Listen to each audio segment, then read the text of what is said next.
പല ആളുകളും പറയുന്ന ഒരു പരാതി, ഉസ്താദേ, ഞങ്ങളൊക്കെ പടച്ചവനോട് പൊട്ടിക്കരഞ്ഞ് ദുആ ചെയ്തിട്ടും ഞങ്ങളുടെ ദുആ അല്ലാഹു സ്വീകരിക്കുന്നില്ല അല്ലേ? ഞങ്ങൾ പടച്ചവനോട് പൊട്ടിക്കരഞ്ഞ് ദുആ ചെയ്തിട്ടും അല്ലാഹു ഞങ്ങളുടെ ദുആ സ്വീകരിക്കണില്ല അല്ലെ? ഒരു മുസ്ലിമിന്റെ ഏറ്റവും വലിയ ആയുധം എന്ന് പറയുന്നത് അദ്ദുആഉ സിലാഹുൽ മുഅ്മിൻ. ഒരു മുഅ്മിനിന്റെ ആയുധം എന്ന് പറയുന്നത് ദുആയാണ്.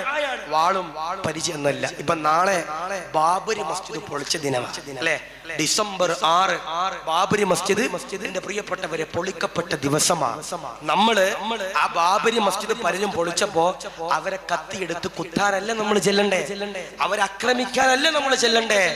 നമ്മളെ ദുആഉ സിലാഹുൽ മുഅ്മിൻ, ഒരു വിശ്വാസിയുടെ ആയുധം എന്ന് പറയുന്നത് ദുആയാണ്. നമ്മൾ നമ്മുടെ പള്ളിക്കകത്ത് പൊട്ടിക്കരഞ്ഞ് ദുആ ചെയ്യണം, റബ്ബേ ഞങ്ങൾക്ക് നീ വിജയം നൽകണേ അല്ലാഹ്. ആര് ഞങ്ങളെ തോൽപ്പിക്കാൻ നോക്കിയാലും, ബാബരി മസ്ജിദ് പൊളിച്ചാലും, കാസർഗോഡ് ഏത് പള്ളികൾ പൊളിച്ചാലും, പടച്ചവനെ നീ മാത്രമാണ് ഞങ്ങൾക്ക് രക്ഷ. അദ്ദുആഉ സിലാഹുൽ മുഅ്മിൻ, ഒരു മുഅ്മിനിന്റെ ആയുധം എന്ന് പറയുന്നത് ദുആയാണ്. നിന്നോട് ഞങ്ങൾ ദുആ ചെയ്യുകയാണ് എന്ന് പറഞ്ഞിട്ട് എന്റെ പ്രിയപ്പെട്ടവരെ, പടച്ചവനോട് നമ്മൾ പൊട്ടിക്കരഞ്ഞ് ദുആ ചെയ്യണം, അല്ലാഹു സ്വീകരിക്കട്ടെ. അതാ പറയണേ, ചില ആളുകൾ പറയുന്ന പരാതി, ഉസ്താദേ ഞങ്ങളുടെ ദുആ അല്ലാഹു സ്വീകരിക്കണില്ല, ഞങ്ങളുടെ ദുആ അല്ലാഹു കബൂൽ ചെയ്യണില്ല എന്ന് ചില ആളുകൾ പറയാറുണ്ട്. 3 നിബന്ധനകൾ ആരെങ്കിലും ഒരാൾ അവരുടെ ജീവിതത്തിൽ ഇൻഷാ അല്ലാഹ് പാലിച്ചാൽ അവന്റെ ദുആ അല്ലാഹു സ്വീകരിക്കുമെന്ന്.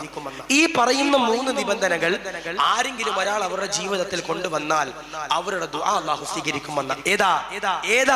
മഹാന്മാരാകുന്ന പണ്ഡിതന്മാരെന്റെ പ്രിയമുള്ളവരെ പറയുകയാ, ദുആ ചെയ്യേണ്ടതാ പടച്ചവനോട് പൊട്ടിക്കരഞ്ഞുകൊണ്ട് ദുആ ചെയ്യേണ്ടതാ. അല്ലാഹുവേ എന്റെ പൊന്നുമോന് ക്യാൻസറാണ് അല്ലാഹ്, ദുആക്ക് ചെയ്യണം ഉസ്താദ്, ശമനത്തിന് വേണ്ടി ദുആ ചെയ്യണം ഉസ്താദ്. വീടില്ലാതെ പ്രയാസപ്പെടുകയാ ഉസ്താദേ, 5 കൊല്ലമായി ഉസ്താദേ, 6 കൊല്ലമായി ഉസ്താദേ, മക്കളില്ലാതെ സങ്കടപ്പെടുകയാ. നല്ലൊരു കുടുംബ ജീവിതത്തിന് വേണ്ടി ദുആ ചെയ്യണം ഉസ്താദ് എന്ന് പറയുന്നവരോട് പറയുകയാ, ഈ പറയുന്ന 3 നിബന്ധനകളുണ്ടല്ലോ, ആരെങ്കിലും ഒരാൾ പാലിച്ചു കഴിഞ്ഞാൽ, ഈ പറയുന്ന 3 നിബന്ധനകൾ എന്റെ പ്രിയമുള്ളവരെ ആരെങ്കിലും ഒരാൾ പാലിച്ചു കഴിഞ്ഞാൽ അൽഹംദുലില്ലാഹ് അവന്റെ ദുആ ഉണ്ടല്ലോ സ്വീകരിക്കേണ്ടതാ.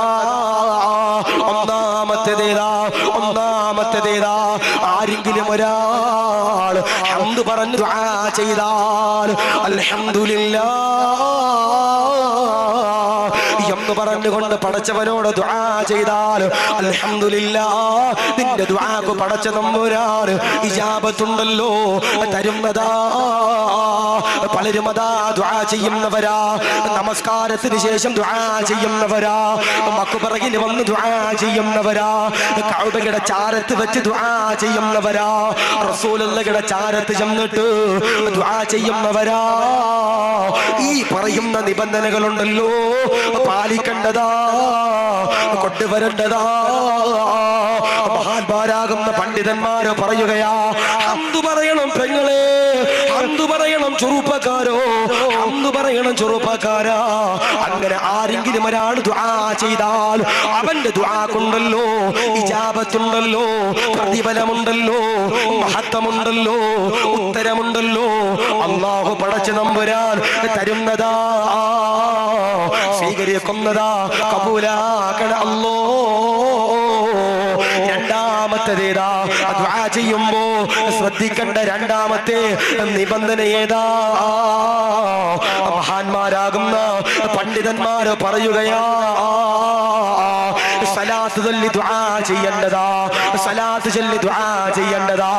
ആരെങ്കിലും ഒരാൾ റസൂലുള്ളാഹിയുടെ പേരില് സലാത്ത് ചൊല്ലിയിട്ട് ആരെങ്കിലും ഒരാൾ പൊട്ടിക്കരഞ്ഞുകൊണ്ട് പടച്ചവനോട് എന്നെ പ്രിയപ്പെട്ടവരെ ദുആ ചെയ്താൽ അൽഹംദുലില്ലാഹ് അവന്റെ ദുആക്ക് പടച്ച തമ്പുരാൻ ഇജാബത്ത് നൽകുന്നതാ. ഒന്ന്, ആരെങ്കിലും ഒരാൾ ഹംദ് പറഞ്ഞ് ദുആ ചെയ്താൽ അവന്റെ ദുആക്ക് പടച്ച തമ്പുരാൻ ഇജാബത്ത് നൽകുന്നതാ. 2, ആരെങ്കിലും ഒരാൾ സലാത്ത് ചൊല്ലി ദുആ ചെയ്തു കഴിഞ്ഞാൽ അവന്റെ ദുആക്ക് അല്ലാഹു പടച്ച തമ്പുരാൻ ഇജാബത്ത് നൽകണതാ.